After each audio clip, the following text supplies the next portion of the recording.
On a quiet night, a warehouse security guard hears strange noises during his patrol.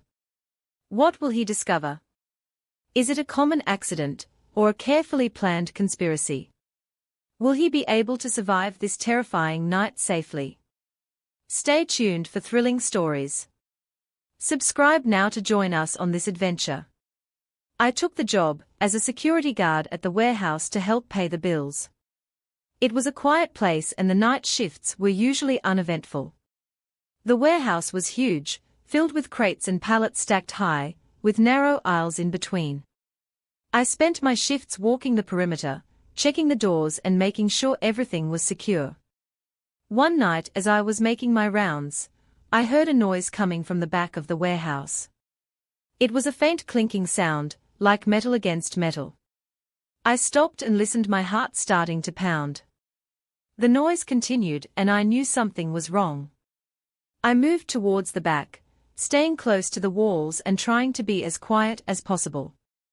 As I got closer, the noises became louder, more distinct.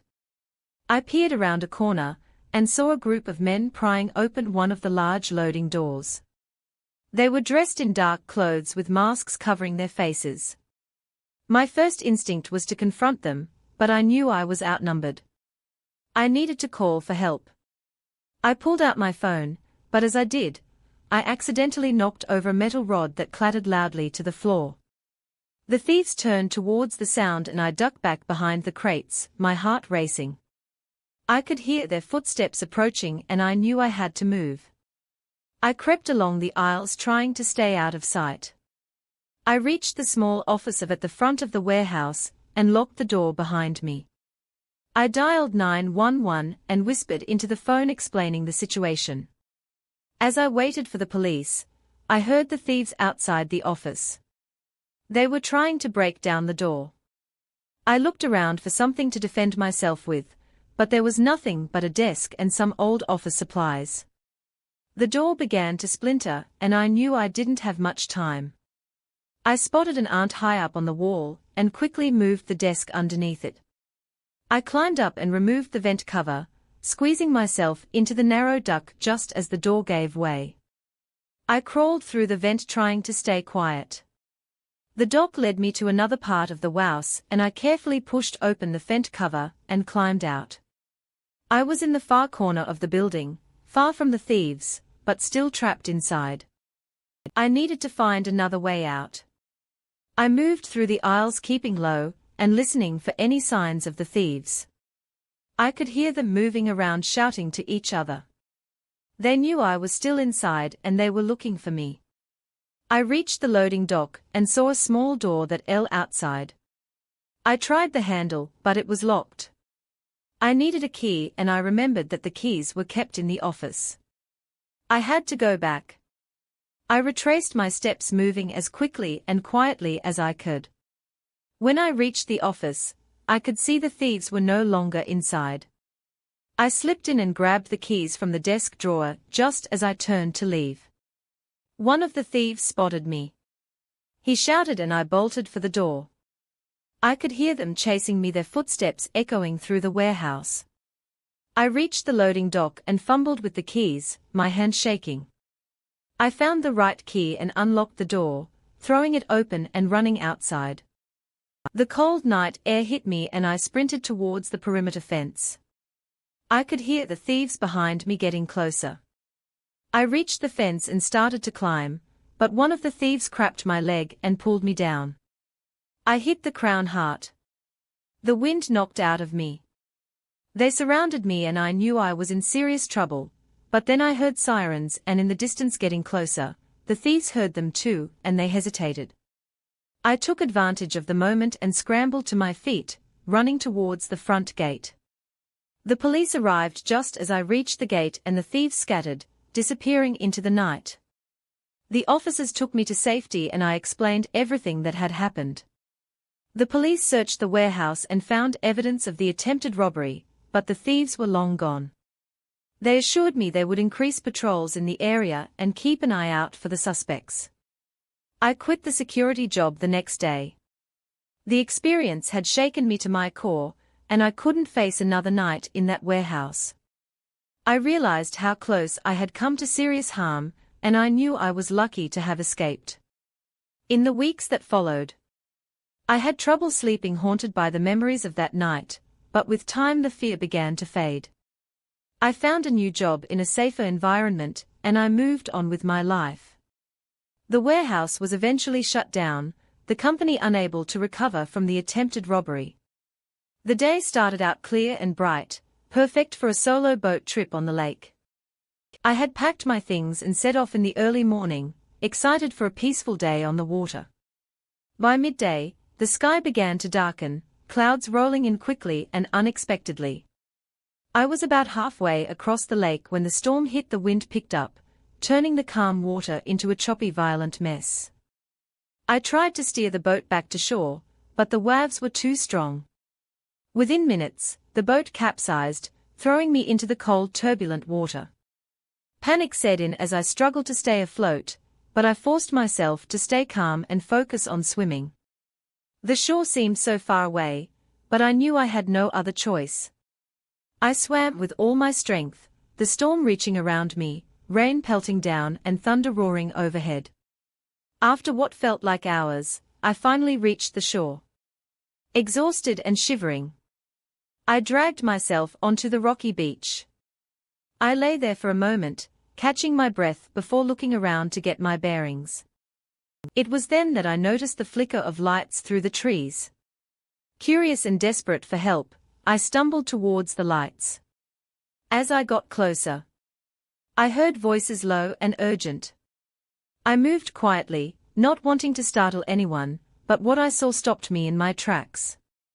A group of men were gathered around a large wooden CR crate, clearly involved in some sort of illegal activity. I ducked behind a bush, my AR pounding. I had to get out of there before they saw me. I turned to leave, but the ground shifted beneath my feet and I slipped, sending a shower of pebbles down the slope. The men looked up, their eyes scanning the darkness. I held my breath, praying they wouldn't see me. One of the men barked out an order, and a few of them started in my direction. I couldn't wait any longer. I bolted, running as fast as I could through the trees, my close clinging to me and slowing me down. I could hear them behind me shouting and crashing through the underbrush.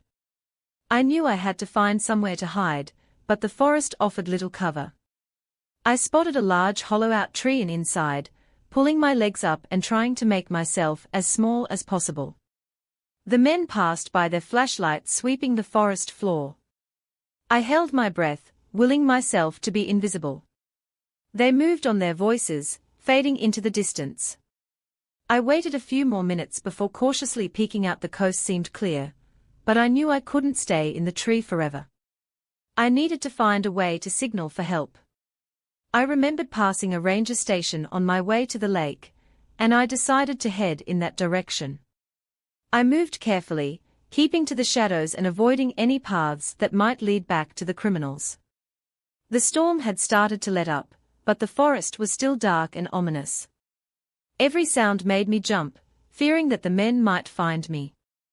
After what felt like hours, I finally saw the faint outline of the ranger station through the trees. I approached cautiously, not wanting to run into any more trouble. The station was dark and empty, but I found a radio inside. I fumbled with the controls, my hand shaking, and managed to get it working.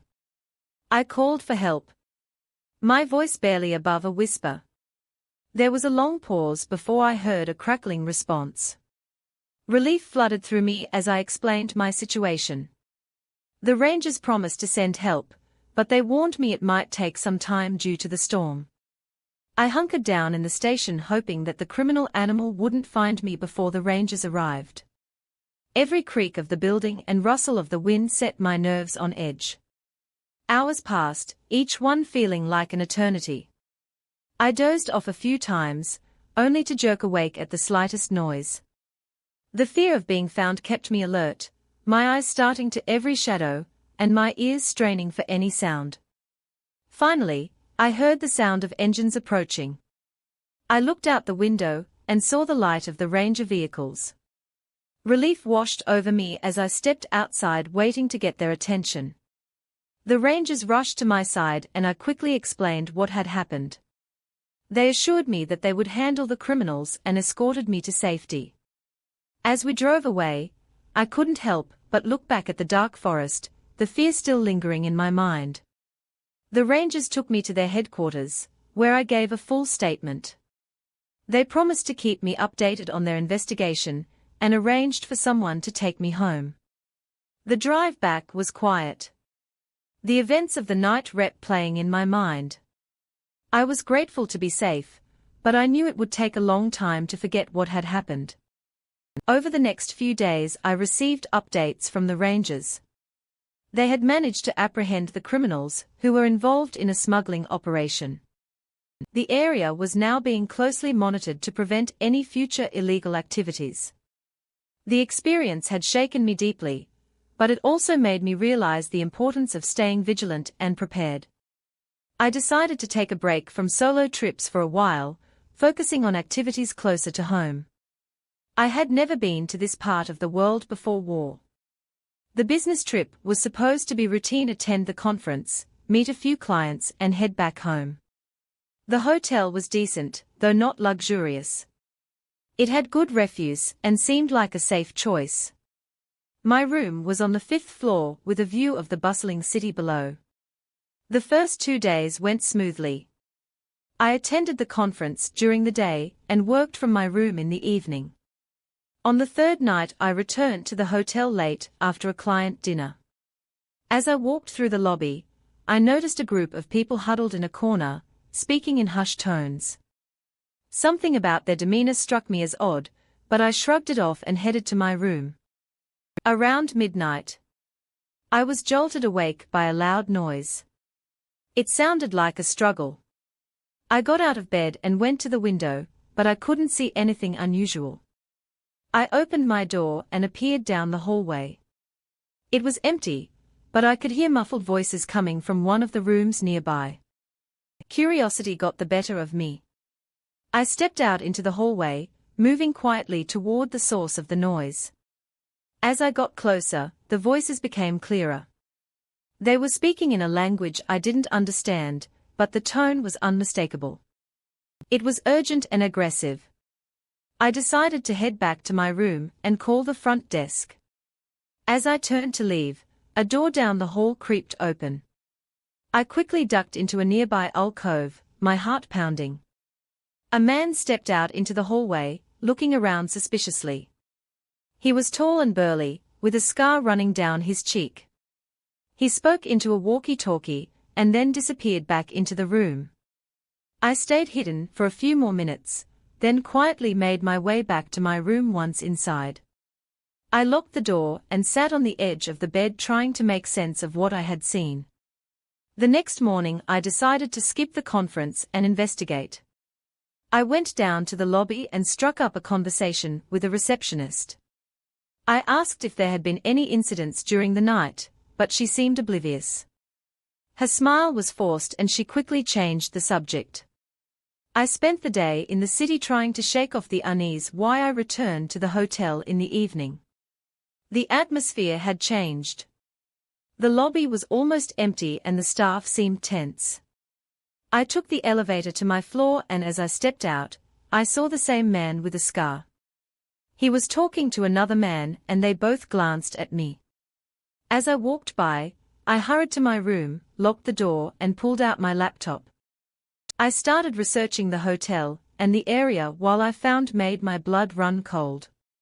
There had been rumors of human trafficking rings operating in the city, and some of the hotels were allegedly involved. I was in the middle of reading when there was a knock at my door. I froze, my mind racing. I didn't know what to do. The knock came again, more insistent. This time, I closed my laptop and approached the door cautiously. "Who is it?" I called out, trying to keep my voice steady. "Room service." A voice replied, "I didn't order anything." I said there was a pause and then the voice said, "We need to check the minibar." I didn't believe them for a second. My mind flashed back to the men in the hallway. I needed to get out of there. I grabbed my backpack, threw in my essentials and went to the window. The fire escape was just within reach. I opened the window and climbed out, careful not to make any noise. As I made my way down the fire escape, I heard the door to my room being forced open. My heart pounded in my chest as I descended the metal stairs as quickly and quietly as I could. When I reached the ground, I ran to the nearest street and flight down a taxi. I didn't feel safe until we were miles away from the hotel. I asked the driver to take me to the police station, where I reported everything I had seen. The officers took my statement seriously and assured me they would investigate. They arranged for me to stay in a different hotel, when they trusted I spent the next few days trying to focus on my work, but the events of the hotel haunted me. A few days later I received a call from the police. They had raided the hotel and found evidence of the trafficking ring. Several arrests were made, including the man with a scar. They thanked me for my bravery and assured me that the victims were now safe. I returned home, but the experience left a lasting impact on me. I couldn't stop thinking about the people who had been trapped in that hotel and how close I had come to being one of them. I shared my story with friends and colleagues, hoping to raise awareness. The trip had been anything but routine. It had opened my eyes to the dark underbelly of the world and the importance of vigilance. I knew I would never take my safety for granted again, and I hoped my story would encourage others to do the same. I had been working as a grocery delivery driver for a few months. The job was straightforward and I enjoyed driving around the countryside. One day I received an order to deliver groceries to a remote farmhouse. It was a bit out of the way, but the scenery was beautiful and I didn't mind the drive. When I arrived at the farmhouse, the sun was beginning to set. The house looked old, overwhelming, tended with a wide porch and neatly trimmed hedges. I grabbed the bags of groceries and walked up to the front door before I could knock. The door swung open and a middleman with wild eyes stood in the doorway. "You're here," he said, his voice shaky, but filled with strange relief. Come in, come in." I hesitated, not wanting to enter someone's home without a clear invitation. "I have your groceries," I said, holding up the bags. "Bring them inside." He insisted, stepping aside to make way for me. Reluctantly, I walked into the house. The interior was dimly lit, and an odd smell hung in the air. As I set the bags down on the kitchen counter, I noticed that the man was watching me intently. His gaze made me uncomfortable, and I tried to hurry. "Thank you," I said, turning to leave. "Wait," he said, his voice suddenly stern, "you can't leave." Yet my heart began to race. "What do you mean?" "I have other deliveries to me." "Make you can't leave," he repeated, moving closer to block my way. You're finally here." "I think there's been a mistake," I said, trying to keep my voice calm. "I'm just a delivery driver." He shook his head, his eyes wild. "No, you're not. You're the one who abandoned me. You can't leave until we settle." This panic said, as I realized I was trapped. I looked around for an escape route, but the man was between me and the door. I needed to stay calm and think of a way out. "Maybe we can talk about this," I suggested, trying to stall for time, "but I really need to go now." He didn't respond. Instead, he cracked my arm and dragged me to a room at the back of the house. It was small and cluttered with old furniture and stacks of newspaper papers. He pushed me inside and locked the door behind me. I banged on the door, yelling for help, but the walls were thick and the farmhouse was isolated. No one would hear me. I looked around the room for anything I could use to defend myself or escape. There was a small window, but it was covered with bars. Hours passed and the man didn't return. I knew I had to find a way out before he came back. I searched the room again more carefully, this time in the corner, behind a pile of boxes, I found a rusty screwdriver. It wasn't much, but it was better than nothing. I worked on the window bars trying to loosen them with the screwdriver. It was slow going and I was exhausted, but I couldn't give up. Finally, after what felt like an eternity, one of the bars came loose. I pried it off and squeezed through the narrow opening. The night air was cool and refreshing. As I dropped to the ground outside the farmhouse, I looked around trying to get my bearings. The farmhouse was surrounded by fields and woods and there were no lights or houses in sight. I started running, hoping to find a road or house where I could get help. I didn't stop to look back, afraid that the man might be following me. My heart pounded in my chest and my legs ached, but I kept going. After what felt like hours, I saw headlights in the distance. A car was coming down a dirt road. I ran toward it, waving my arms and yelling for help. The car stopped and a woman rolled down the window. "Are you okay?" she asked, her face filled with concern. "No," I gasped. "I need help. Please call the police." She unlocked the car door, and I climbed inside as she drove away. I told her what had happened. She called the police and they met us at a nearby gas station. The police took my statement and went to the farmhouse. They found the man and arrested him. It turned out he had a history of mental illness and had been living alone for years, obsessed with the idea that someone had wronged him.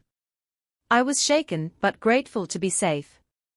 The experience haunted me for weeks, but I tried to focus on the positive. I had escaped and survived. I returned to work, but I was more cautious, always aware of my surroundings. Delivering groceries seemed mundane compared to what I had been through, but I couldn't shake the feeling that something like that could happen again. I decided to look for a new job, one that didn't involve going to remote locations alone. As time passed, the memories began to fade, but I never forgot the fear and desperation I felt that night. Driving through the dense expanse of the national forest at night, the only sound was the AL of my car's engine and a rhythmic thumping of the tires on the old road. The headlights cut through the darkness, revealing nothing but an endless tunnel of trees. As I rounded a bend, I saw a figure on the side of the road frantically waving. I slowed down and saw it was a woman. Her face pale and distressed. She looked like she was in trouble. I pulled over and rolled down the window. "Are you okay?" I asked, trying to keep my voice steady. "My car broke down," she said, pointing into the trees where I could barely make out the silhouette of a vehicle. "I need help." I hesitated. Glancing around, the forest was eerily silent. "All right," I said, opening the door. "Let's see what we can do." As soon as I stepped out, two men emerged from the darkness, one of them holding a tire iron. My heart pounded as I realized I'd been set up. "Get back in the car." One of the men shouted, the tire iron, threateningly. I didn't wait to see what they do. Next, I bolted into the forest branches, scratching my face and tearing in my clothes. I could hear them shouting behind me, but I didn't dare look back. The forest was a labyrinth, each tree looking the same as the last.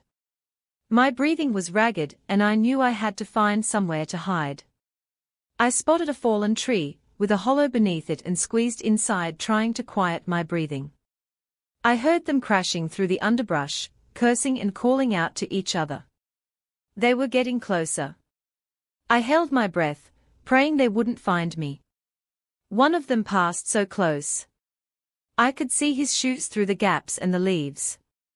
He stopped looking around and I thought for sure he'd seen me, but then he moved on and I exhaled, trying to stay as quiet as possible while I was sure they'd gone. I crawled out and started moving again, trying to put as much distance between us as I could. The forest was disorienting, and I had no idea which direction to go.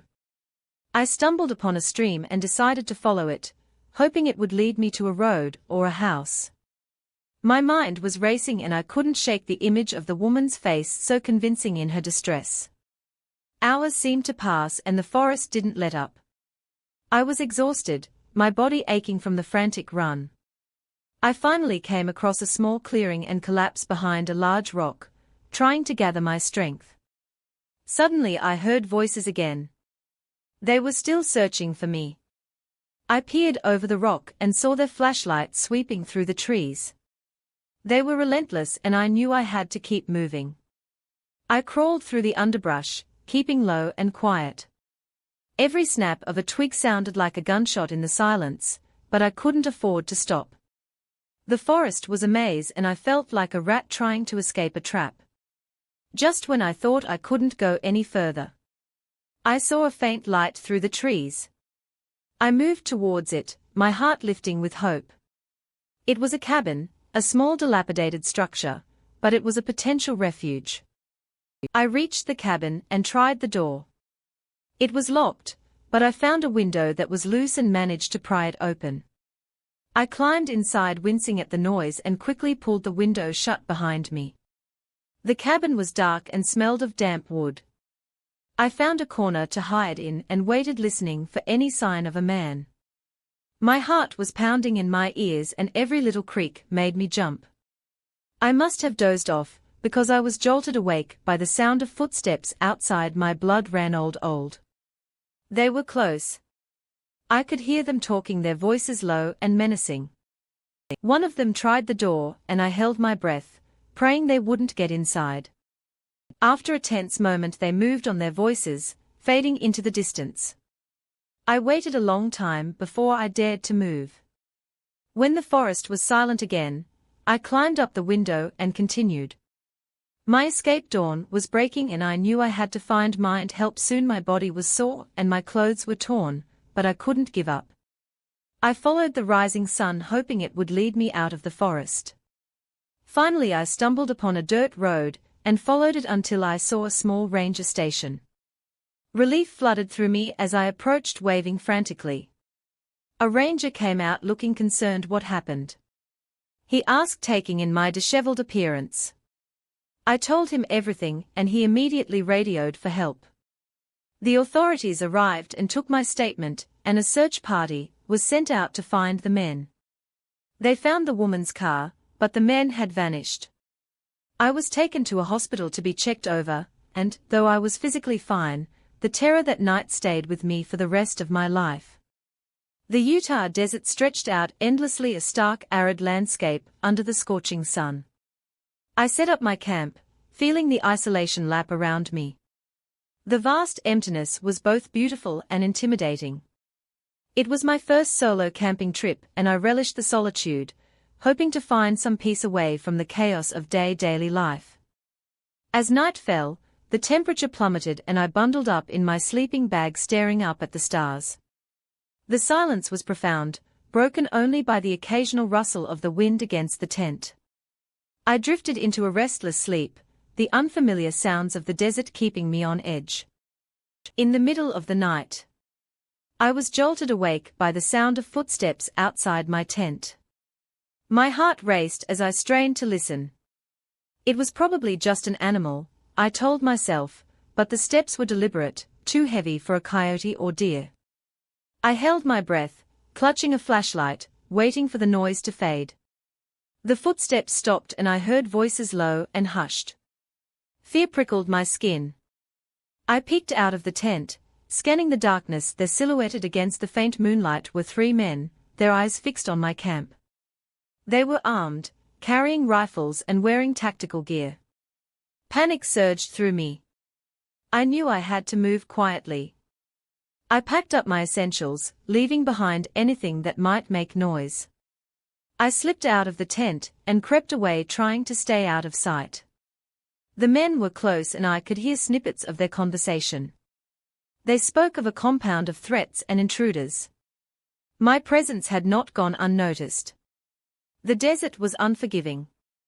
At night, I navigated through the rocky terrain using the stars to guide me. I stumbled over loose rocks and prickly plants, my heart pounding in my chest. I had no idea where I was going, only that I needed to put as much distance between myself and those men as possible. After what felt like hours, I found a small ravine and took shelter, trying to catch my breath. The men's voices still echoed in my mind. Their intent clear. They were survivalists living off the crib, and I was a threat to their secrecy. I needed a plan. Morning came and the desert heat began to rise. I had to keep moving. I rationed my water, knowing it was my lifeline. The landscape was vast and featureless, and every direction looked the same. I moved carefully, staying low and avoiding open spaces. By midday I spotted a small abandoned shack in the distance. It wasn't much, but it could provide some shelter and a vantage point. I approached cautiously, scanning for any signs of a man. The shack was empty, just a remnant of some forgotten past. I climbed inside, hoping to rest and regroup. As I settled in, I heard the sound of an engine. My pulse quickened. I peered out and saw a truck approaching dusk. Trailing behind it was the survivalists. They were still searching for me. I had to think fast. I found an old rusted knife in the shack. Not much, but better than nothing. The truck stopped nearby and the men got out, scanning the area. I stayed hidden, watching their every move. They were methodical, experienced hunters. They checked the ground for tracks, speaking in low, urgent tones. I knew I couldn't stay here much longer. When they moved to search the opposite side of the shack, I slipped out and ran the desert, offered little cover, but I used what I could, darting between rocks and shrubs. I could hear them shouting, realizing I was on the move again. I ran until my legs burned and my lungs felt like they would burst. I found another ravine, deeper and more hidden, and collapsed inside, trying to stay as quiet as possible. The men's voices grew distant, and I hoped I have finally lost them. Night fell again, and I knew I couldn't keep this up much longer. My water was nearly gone and the desert was taking its toll. I needed to find help. I decided to head towards the nearest road, hoping to flag down a passing car. The journey was grueling. I moved slowly, conserving my energy and avoiding any signs of a man. As dawn broke, I saw a glimmer of hope, a faint line in the distance that looked like a road. I pushed on, driven by desperation, reaching the road. I waited, hiding behind a rock. It wasn't long before I saw headlights approaching. I stumbled out, waving frantically. The car slowed and the driver, a kind-faced older man, rolled down the window. "What happened to you?" he asked, eyes wide with concern. "Please, I need help," I managed to say, my voice hoarse. "There are men in the desert. They are after me." He didn't ask questions. Just open the door and let me in. We drove away quickly, leaving the desert and its horrors behind. I told him everything and he took me to the nearest town, where I contacted the authorities. The police launched a search for the survivalists, but they were ghosts in the vast desert. Their compound well hidden, working the night shifted. Millie Diner had always been uneventful. The small world all town rarely saw much excitement, and most of the regulars were friendly folks. I had been there for over a year, enjoying the quiet nights and the occasional chat with lonely truck drivers or late-night travelers. It was a routine, comfortable job. That night started like any other. The clock showed a little past midnight when the door's bell chimed, signaling a new customer. I looked up to see a man walk in. He had an uncertain presence, tall, unkempt hair, and a nervous energy that set me on edge. He slid into a booth at the corner, far from the windows and the exit. I cracked a menu and approached him, plastering on my usual smile. "Good evening. Can I get you something to drink?" He looked up, his eyes cold and assessing coffee plaque. His voice was deep and carried an edge that made me uneasy. I nodded and returned to the counter, feeling his gaze follow me as I poured the coffee. I noticed the wanted poster on the bulletin board behind the counter. A chill ran down my spine. The sketch on the poster looked eerily similar to the man in the booth. I tried to remain calm as I brought him his coffee. Here you go, anything else? He shook his head. Ice, never leaving me just the coffee. I walked back to the counter, my mind racing. The poster described a serial killer who had been on the run for months, last seen in a town not too far from here. I had to be sure. I glanced at the TV hanging in the corner, which was tuned to a news channel. The sound was off, but the headline scrolling across the screen confirmed my fear. Serial killer still at large. My heart pounded as I pretended to tidy up behind the counter, keeping one eye on him. I needed to call the police, but the phone was behind him near the restrooms as I plotted my next move. He stood up and walked toward the counter. Coffee in hand, refill? He asked, his tone casual, but his eyes predatory. Of course, I said, forcing a smile. I took the cup and turned to the coffee pot, my hand shaking. I had to think fast as I poured. I noticed my cell phone under the counter. It was risky, but I had no choice. I handed him the cup, and as he took a sip, I discreetly grabbed my phone and sent a quick text to my friend Lucy, who was a local deputy. Help Millie. Now the man returned to his booth, and I prayed Lucy would see the message. Minutes dread by feeling like hours. The diner was eerily quiet, the ticking of the clock amplifying my fear. He finished his coffee and stood up again, this time moving toward the door. Relief washed over me, but it was premature. He stopped halfway and turned, his eyes locking onto mine. You look familiar, he said slowly, his voice tripping with suspicion. Have we met before? I don't think so, I replied, my voice trembling. I just have one of those faces. He stared at me for a long moment, then walked back to the booth. My pulse quickened. He knew, I could see it in his eyes. I needed to get out, but how? The kitchen had a back door, but I'd have to get past him to reach it. Suddenly the doorbell chimed again. I looked up to see Lucy and two other deputies walk in. Relief flooded me, but I kept my face neutral, not wanting to alert the man. Lucy glanced at me and I gave a barely perceptible nod. Evening, Lucy said, approaching the counter. Just crapping a coffee, busy night? I forced a smile. Not too bad, just the usual crowd. The man tensed, his eyes darting between me and Lucy. He sensed something was off. Lucy moved casually, placing herself between him and the door. Mind if I use your restroom? Go ahead, I said, trying to keep my voice steady. As Lucy walked past him, the man bolted, pushing her aside and making a dash for the door. The other deputies reacted instantly, tackling him to the ground. He fought fiercely, but they managed to subdue him and cuff his hands behind his back. The diner was filled with the sounds of struggle and shouted commands. I backed away, pressing myself against the counter, watching in shock as they dragged him outside. Lucy came back in slightly out of breath, but smiling reassuringly. You okay? She asked, placing a hand on my shoulder. I nodded, tears welling up in my eyes. I recognized him from the poster. I didn't know what to do. You did great, Lucy said. Your message probably saved your life. I spent the rest of the night giving statements and trying to calm my nerves. The diner, usually my safe haven, now felt tainted by the fear and danger I had experienced, but as the dawn broke, I felt a sense of relief. The man was in custody and I was safe.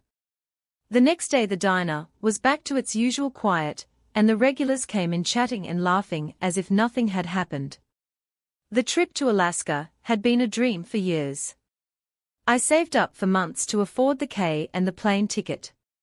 I planned to spend 2 weeks in the remote wilderness, far from the trappings of modern life.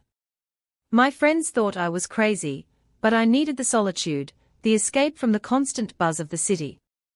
On the third day of my trip, I set up camp near a clear, cold stream. The landscape was breathtaking, towering pine trees, rugged mountains and the endless expanse of snow and ice. As I settled in for the night, the only sounds were the crackling of the fire and the occasional rustle of wildlife in the distance. The next morning I decided to explore further into the wilderness. I packed a small bag with essentials and left my tent behind. The air was crisp and my breath formed little clouds as I walked. After a few hours, I stumbled upon a narrow trail that seemed less traveled. Curious, I followed it, wondering what secrets it might reveal. After a mile or so I noticed something strange. The trees thinned out and the ground was disturbed as if large vehicles had driven too recently. My curiosity piqued. I continued down the path until I saw them, a group of men loading large unmarked crates into a helicopter. I ducked behind a tree, my heart pounding. The realization hit me hard. I had walked into a drug smuggling operation. My first instinct was to turn and LWN, but before I could move, one of the men looked in my direction. Our eyes locked for a split second. I knew I was in trouble. I bolted back the way I came, the sounds of shouting and lining footsteps behind me. The forest, which had seemed so peaceful, now felt like a labyrinth designed to trap me. I didn't know the terrain well, and panic clouded my judgment. I stumbled over roots and slipped on patches of ice. I could hear them getting closer, their voices angry and determined. I needed to find a place to hide, to catch my breath and think up ahead. I saw a fallen tree with a hollow underneath. I crawled into the space, pulling my backpack in with me. My breaths were loud in the confined space and I struggled to keep quiet. The men passed by, their footsteps heavy and deliberate. They spoke in low, harsh tones, cursing the snow and the cold. I waited until their voices faded into the distance before daring to move, my mind raised, trying to come up with a plan. I couldn't go back to my camp. They'd probably find it soon enough. I needed to get out of the forest and find help. I crawled out of my hiding spot and continued deeper into the wilderness, hoping to find a ranger station or some form of civilization. The terrain became more challenging, the snow deeper, and the cold more biting. Hours passed and the sun began to set, casting long shadows that made the forest even more menacing. I found a small cave and decided to spend the night there. Exhaustion was setting in and I knew I needed rest. I built a small fire and huddled close to it to warmth, a small comfort in the fast, icy wilderness. My thoughts kept drifting back to the smugglers and the danger I was in. Sleep came fitfully, interrupted by every sound and movement outside the cave. The next morning, I set out again, my body aching from the previous day's exertion. I followed a stream, hoping it would lead me to a larger body of water, or a trail. My progress was slow and every now and then I thought I heard voices carried by the wind. The fear of being caught pushed me forward, despite the fatigue and cold. As I crossed a frozen river, I saw movement in the distance. I ducked behind a boulder and peered out, my heart sinking. The smugglers were still searching for me and they had brought dogs. I couldn't outrun them, not in this terrain. I needed a new plan, something that would give me an advantage. I remembered the flares in my backpack. Emergency supplies I had hoped I'd never need. If I could find a high enough point, I might be able to signal for help. The thought gave me a renewed sense of purpose and I began to climb a nearby ridge, the effort taxing but necessary. The ridge was steep and my progress was slow. The smuggler voices grew louder, and I knew I was running out of time. Finally, I reached a plateau with a clear view of the surrounding area. I pulled out a flare and lit it, hoping the bright light would attract attention. The flare's CLA was a small beacon in the vast wilderness, and I pray someone would see it. Minutes passed, feeling like hours. The smugglers were getting closer, their dogs barking and straining at their leashes. Just as despair began to set in, I heard the distant hum of a helicopter. I lit another flare, waving it frantically. The helicopter changed direction, heading towards me. Relief flooded through me as the helicopter approached its blades, kicking up snow and ice. The smugglers were nearly upon me when the helicopter landed, and armed rangers jumped out, their weapons drawn. The smugglers hesitated, then turned and fled, but they didn't get far. The rangers apprehended them, quickly securing the area. One of the rangers helped me into the helicopter, and I collapsed into a seat, the adrenaline finally wearing off.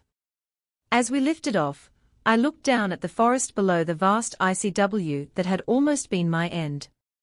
I knew I would never forget the terror of being hunted, the cold biting in my skin, and the relief of seeing help arrive, just in time, back in the safety of civilization. I recounted my ordeal to the authorities. The smugglers were arrested and their operation dismantled. Working the graveyard shift at a 24-hour gas station in the middle of nowhere was not my idea of a dream job, but it paid the bills. The nights were long and lonely, but usually uneventful. I spent most of my time stocking shelves, cleaning, and occasionally helping the rare customer who passed through. The isolation was something I had grown accustomed to, a kind of uneasy peace. It was a cold, quiet night when it happened, the kind of night where the darkness feels thicker, more oppressive. I had just finished mopping the floor, and was settling behind the counter with a book. I saw headlights approaching. The car pulled up to the pump and 3 men got out. Something about the way they moved set off alarm bells in my head. They were all wearing masks, cheap plastic ones that looked like they came from a Halloween store. My heart started to race as they walked towards the door. I reached under the counter for the baseball bat. We tapped there for protection, but my hands were shaking so badly. I almost dropped it. The door chimed as they entered, and the leader, taller than the others, immediately pulled a gun from his jacket. Empty the register. He barked, pointing the weapon at me. My mouth went dry and I fumbled with the keys, trying to open the cash drawer faster. He snarled, waving the gun. I finally got the register open and started handing over the cash. One of the other men was sweeping items off the shelves into a bag, while the third kept an eye on the door. I prayed silently that no one else would come in. I didn't want anyone else to get hurt. After taking the money, the leader grabbed my wrist and pulled me out from behind the counter back room. He ordered my stomach robed. This was not part of any normal robbery. They had no intention of just taking the money and leaving. They pushed me into the back room, where we tapped the supplies and locked the door behind us. The leader looked around and found the small, dingy office. He shoved me inside and forced me into a chair, tying my hands behind my back with rough rope. The other 2 men stood guard at the door. "Please just take the money and go," I begged, tears streaming down my face. The leader ignored me. Rifling through the desk drawers, he pulled out a small safe and set it on the desk. "Combination," he demanded. I shook my head. "I don't know it, only the manager does." His eyes narrowed and he slapped me hard across the face. Pain exploded in my cheek, but I kept my mouth shut. I honestly didn't know the combination, he paced. The small office clearly frustrated. The 2 men at the door exchanged uneasy glances. They hadn't planned for this. Finally, the leader stopped pacing and turned to me. His eyes cold, UN calculating. "We can't leave any witnesses," he said almost casually. My blood ran cold. They were going to kill me. I struggled against the ropes, but they were too tight. One of the men at the door stepped forward, pulling out a knife. "Wait," I cried. "Please, you don't have to do this," but my police fell on deaf ears. The man with the knife advanced and I closed my eyes, bracing for the worst. Suddenly the sound of sirens pierced the night. The men froze their heads, snapping towards the door. Someone must have seen something and called the police. Hope flared in my chest. Maybe I wasn't going to die tonight. The leader cursed in motion for the others to follow him. They ran out of the office, leaving me tied to the chair. I heard the front door chime as they fled into the night. The sirens grew louder, and moments later the back room door burst open, and a police officer rushed in. "Are you all right?" he asked, cutting the rope that bound my wrists. I nodded, sobbing with relief. He helped me to my feet and led me out of the office. Outside, the parking lot was filled with flashing lights and police cars. The robbers were nowhere in sight. The officers took my statement and I described the men as best as I could. They assured me they would do everything they could to catch them. As the adrenaline wore off, I realized how close I had come to dying. The terror of those moments in the back room would stay with me forever. The gas station was closed for the rest of the night, and my manager came in to make sure I was okay. He offered to drive me home, but I asked him to take me to the hospital instead. My cheek was swelling from the slap, and I wanted to make sure there were no other injuries at the hospital. The doctors checked me over and confirmed I had no serious injuries, just a bruise on my face and some rope burns on my wrists. They gave me something to help me sleep, and I spent the night there too shaken to go home. The next day I woke up feeling sore and exhausted. My manager called to let me know the gas station would remain closed for a few days while the police investigation continued. I was grateful for the time off. I needed to process what had happened and figure out what to do next. The police never caught the robbers. They had vanished into the night, leaving no trace behind. I couldn't stop thinking about how close I had come to dying, how those men had looked at me with such cold detachment. The fear lingered, a constant shadow in the back of my mind. I decided I couldn't go back to the gas station. The thought of working there again, of being alone in that place, was too much to bear. I quit my job and moved to a different town, hoping a fresh start would help me heal. In time the nightmares became less frequent, and the fear began to fade. My boat sputtered to a stop in the middle of the Florida Everglades, right as the first cracks of thunder split the air. The engine had been acting up all day, but I had hoped it would hold out until I made it back to the dock. Now I was stranded miles from civilization, with a storm bearing down on me. The sky had darkened and rain began to pour in sheets, drenching everything in sight. I cursed under my breath and grabbed my flashlight, scanning the murky water and dense vegetation around me. There was no sign of any other boats or people.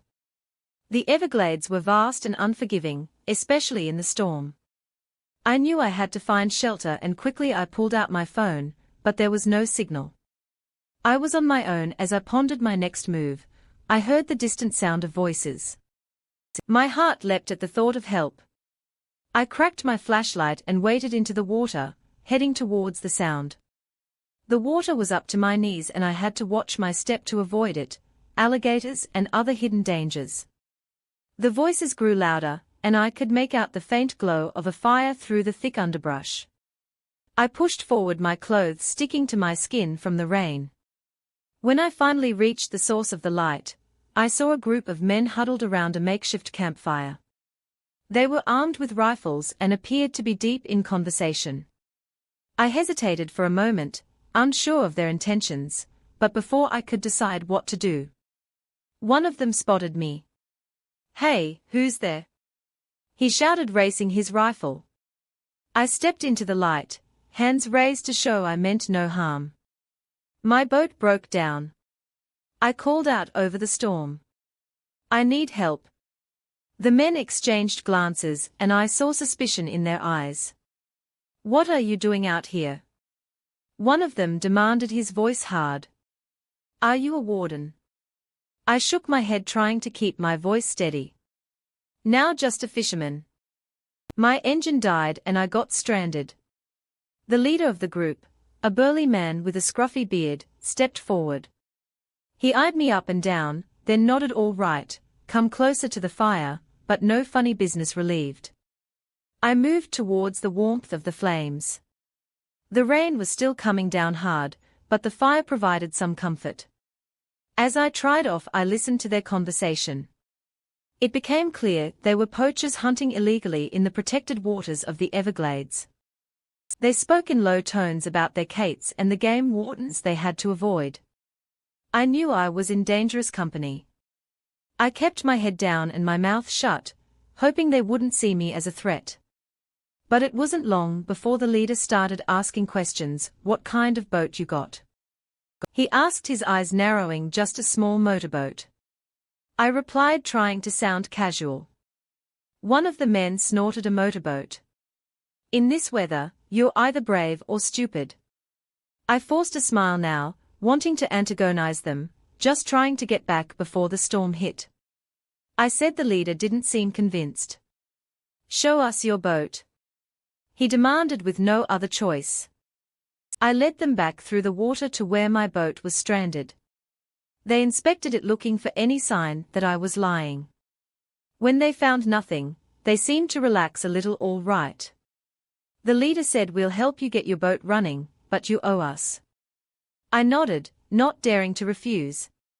As they worked on the engine, I kept an eye on their rifles, ready to make a run for it if things went south. The rain was still pounding and the storm showed no sign of letting up. I knew I had to get out of there as soon as possible.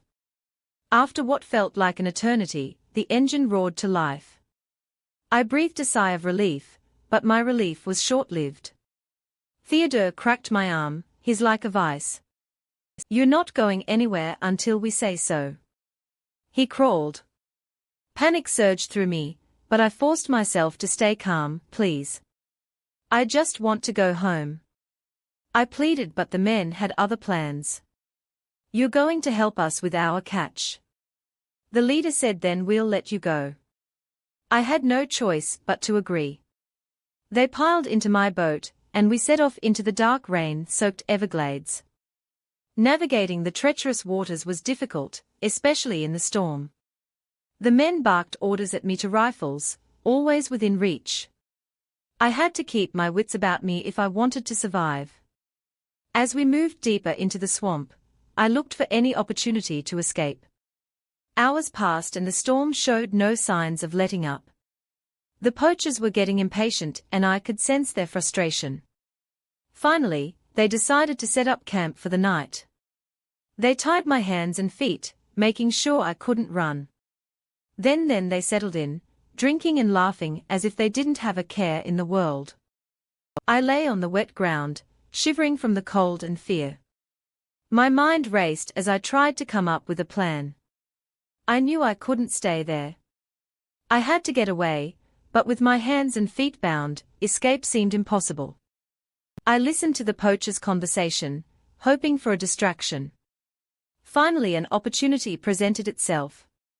One of the men, drunk and careless, stumbled away from the campfire to relieve himself. The others paid him no mind too. Engrossed in their own I seized a moment, wriggling my hands free of the poorly tied knots. My heart pounded in my chest as I quietly untied my feet. I glanced at the poachers. They were still distracted. I got to my feet and slipped into the darkness, moving as quietly as possible. To rain mazed the sound of my footsteps, and I hoped it would keep me hidden. I made my way through the dense underbrush, trying to put as much distance between myself and the poachers as I could. The Everglades were a maze of water and vegetation, and I had no idea where I was going. But I had to keep moving. I had to survive. Hours passed and the storm began to let up. The sky lightened slightly and I could see a little better. I stumbled through the swamp, exhausted and disoriented. I knew the poachers would be looking for me, and I had to stay hidden just when I thought I couldn't go on any longer. I heard the sound of a motorboat in the distance. My heart leaped with hope. I moved towards the sound, praying it was help and not more danger. As I got closer, I saw a boat with official markings, park rangers. I stumbled out of the underbrush, waving my arms and shouting for help. The rangers saw me and quickly came to my aid. I collapsed in relief as they pulled me into the boat. I was safe. The poacher's nightmare was over back at the ranger station. I told them everything. They took my statement and assured me they would hunt down the poachers. I was given dry clothes in a hot meal, and the rangers called my family to let them know I was safe. The experience had shaken me to my core, but I was grateful to be alive. The Everglades were a beautiful but dangerous place, and I had learned that the hard way. I thought never to venture into the swamp alone again. In the days that followed, the rangers caught the poachers and brought them to justice. I was called to testify in court, and seeing them behind bars brought a sense of closure. The memory of that night would haunt me, but I knew I had done everything I could to survive. Life slowly returned to normal, but I would never forget the terror I had faced in the Everglades.